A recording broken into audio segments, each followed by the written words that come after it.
Just over 2 years ago, she was a rusting wreck, lying half submerged in water on the River Thames. Today, she's a gleaming example of what can be done with careful renovation work. Waterlily, for that's her name, is a steam launch that was originally built for, and still belongs to, the Thornycroft family of Vosper Thornycroft, the shipbuilders, and she's just been reborn after years of neglect for posterity. She was given her relaunch at Vosper Thornycroft's yard at Porchester with a display of gaiety that well befits her. The fellows in their boaters and blazers who are having so much fun on board are the men who can claim the credit for bringing her back to life.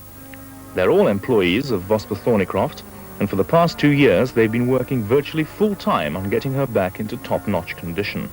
The most arduous task for Roy Lawrence, Tony Sharples, Don G. and Phil Arnold was repairing the damage done to the hull caused by the length of time the boat had been lying in the water.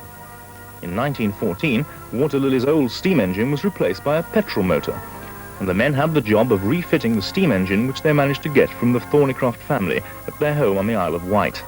They got the boiler from the family as well. After her trials in Portsmouth Harbour, the impressive sight of Porchester Castle on the horizon, Waterlily is all set to take part in the steamboat regatta on the Bewley River on the 2nd and 3rd of September. Later she'll be taken to the National Maritime Museum in Greenwich, where she's been accepted for permanent display. And to think that Waterlily might still be rotting away on the Thames if it hadn't been for a bit of imagination and hard work.